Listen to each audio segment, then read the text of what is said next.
सुप्रभात बाल मित्रों, आज 16 मई है और अभ्युदयवाणी की रेलगाड़ी एक बार फिर से आपको ले चलने के लिए तैयार है। आपके दोस्त और हमसफर प्रेम वर्मा के साथ आज के रोमांचक, ज्ञानवर्धक और नैतिक शिक्षा से भरपूर एक अद्भुत यात्रा में, जहां हम नए विचारों से प्रेरित होंगे, नई जानकारी हासिल करेंगे और जीवन के मूल्यों को समझेंगे।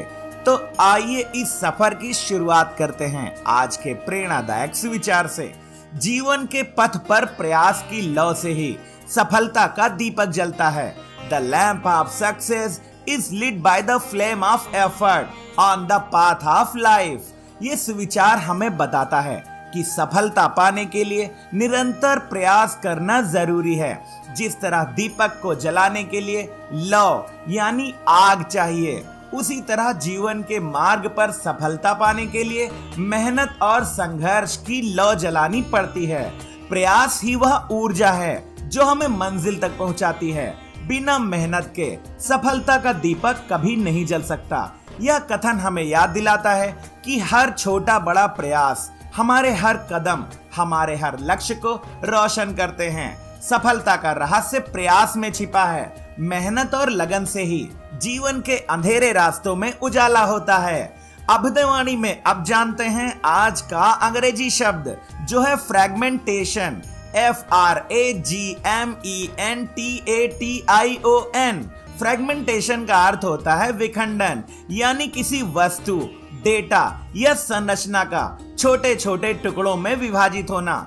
उदाहरण के लिए, fragmentation in hard disk can cause delays in accessing data. Hard disk में विखंडन यानी फ्रैगमेंटेशन की वजह से डेटा तक पहुंचने में देरी हो सकती है। आगे बढ़ते हैं इस सफर में और आनंद लेते हैं आज की पहेली का। ऐसी कौन सी चीज है जो पैदा तो समुद्र में होती है लेकिन रहती घर में है? इस पहेली का जवाब है नमक। अब अगला स्टेशन है आज का इतिहास। इतिहास हमें अतीत से सीखने और वर्तमान को बेहतर बनाने का मौका देता है। आइए इतिहास के पन्नों में आज 16 मई की कुछ प्रमुख घटनाओं पर नजर डालें।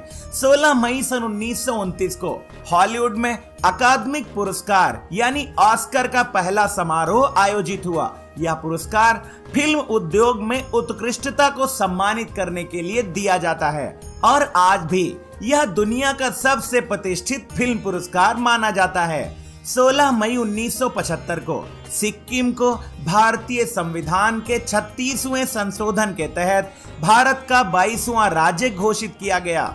1947 तक सिक्किम एक राजतंत्र था और 1975 में जनमत संग्रह के बाद यह भारत का हिस्सा बना।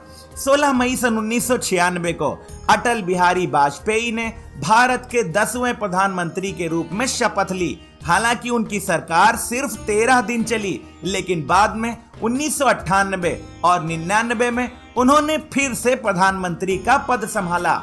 16 मई सन 2006 को न्यूजीलैंड के मार्क इंग्लिश ने कृत्रिम पैरों की मदद से माउंट एवरेस्ट की चोटी पर पहुंचने वाले दुनिया के पहले व्यक्ति बनने का रिकॉर्ड बनाया।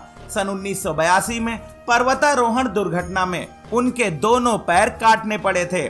16 मई 2018 को पहली बार अंतर्राष्ट्रीय प्रकाश दिवस मनाया गया। यह दिवस थियोडोर मैनन द्वारा 1960 में पहले लेजर के सफल प्रक्षेपण की वर्षगांठ को और विज्ञान, कला, शिक्षा और सतत विकास में प्रकाश के योगदान को रेखांकित करता है। 16 मई सन 2010 को भारत के स्वास्थ्य एवं परिवार कल्याण मंत्रालय द्वारा हर साल 16 मई को राष्ट्रीय डेंगू दिवस मनाने की शुरुआत हुई, जिसका उद्देश्य डेंगू बीमारी के प्रति जन जागरूकता फैलाना और इससे बचाव के उपायों को बढ़ावा देना है। अभ्युदयवाणी की अगली कड़ी प्रेरक व्यक्तित्व में आज हम जानेंगे भारत के एक महान राजनेता अटल बिहारी वाजपेयी के बारे में। अटल बिहारी वाजपेयी भारत के एक महान राजनेता, कवि, पत्रकार और वक्ता थे। वह भारतीय जनता पार्टी के प्रमुख नेता थे और 3 बार भारत के प्रधानमंत्री बने, जिनमें 1996 में पहली बार अल्पकालिक रूप से और फिर 1998 से 2004 तक पूर्ण कार्यकाल के साथ प्रधानमंत्री रहे।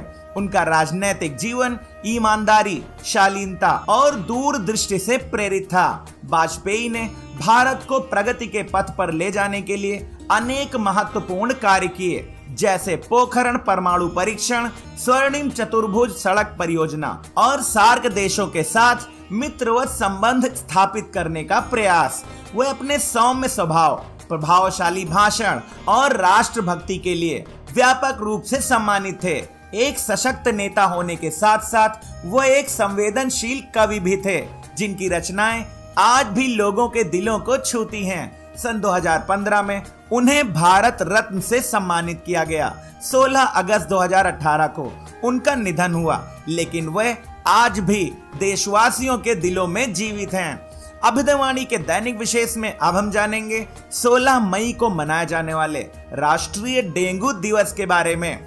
भारत में राष्ट्रीय डेंगू दिवस हर साल 16 मई को मनाया जाता है। यह दिवस डेंगू बुखार के प्रति जागरूकता बढ़ाने, इसके रोकथाम के उपायों को समझाने और समाज को सामूहिक प्रयासों के लिए प्रेरित करने के उद्देश्य से मनाया जाता है।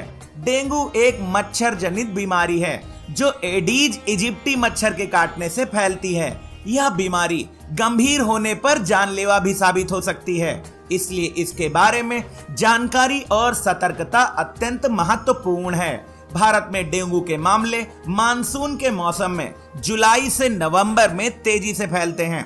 इस दौरान मच्छरों के प्रजनन के लिए अनुकूल वातावरण बनता है, खासकर जल भराव वाली जगहों पर। डेंगू के लक्षणों में तेज बुखार, सिर दर्द, जोड़ों में दर्द और शरीर पर लाल चकत्ते शामिल हैं। गंभीर मामलों में यह डेंगू हीमोरेजिक फीवर में बदल सकता है, जिससे रक्तस्राव और अंगों की विफलता का खतरा होता है। राष्ट्रीय डेंगू दिवस का मुख्य उद्देश्य लोगों को इन सरल उपायों के प्रति जागरूक करना है। अपने घर के आसपास कचरा और गंदा पानी को ना जमा होने दें, मच्छरदानी या रिपेलेंट का उपयोग करें और खासकर दिन के समय, क्योंकि एडीज मच्छर दिन में काटते हैं।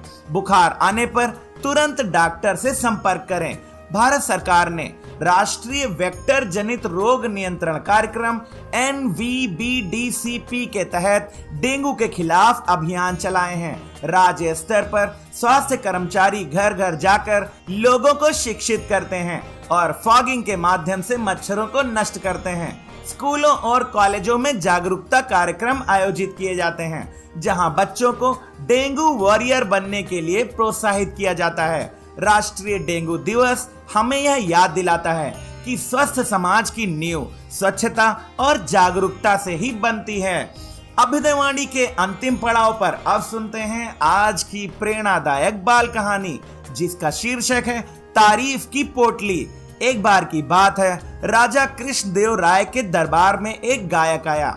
जैसे उसने गायन शुरू किया, चारों ओर वाह वाह होने लगी। गायन समाप्त होते ही तेनालीराम ने कहा, तुमने अद्भुत प्रदर्शन किया है। मैंने तुम्हारे जैसा कलाकार आज तक नहीं देखा।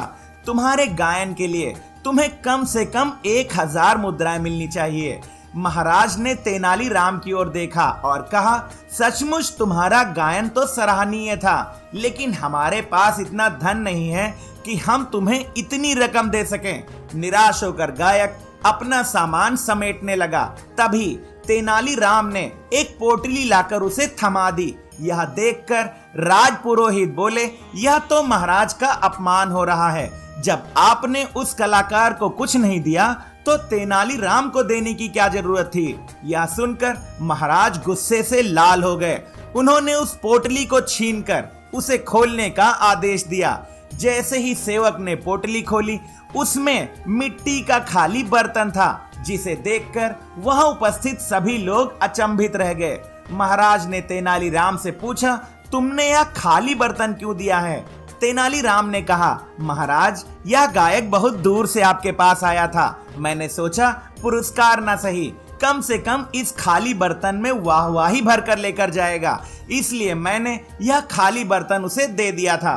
तेनालीराम का जवाब सुनते ही महाराज का गुस्सा गायब हो गया। उन्होंने उस गायक को 1000 स्वर्ण मुद्राएं इनाम के रूप में दी। ये कहानी हमें सिखाती है कि जीवन में सफलता प्राप्त करने के लिए हमें बुद्धिमान, दयालु, ईमानदार और साहसी होना चाहिए। हमें हमेशा दूसरों की मदद करने के लिए तैयार रहना चाहिए और हमेशा सच बोलना चाहिए तथा गलत कामों का विरोध करना चाहिए। आज की अभ्युदयवाणी का सफर बस यहीं तक था। कल सुबह फिर मिलेंगे एक नई ऊर्जा के साथ, रोमांचक, ज्ञानवर्धक और नैतिक शिक्षा से भरपूर एक रोचक सफर में। आपका दिन शुभ हो। जय हिंद, जय भारत।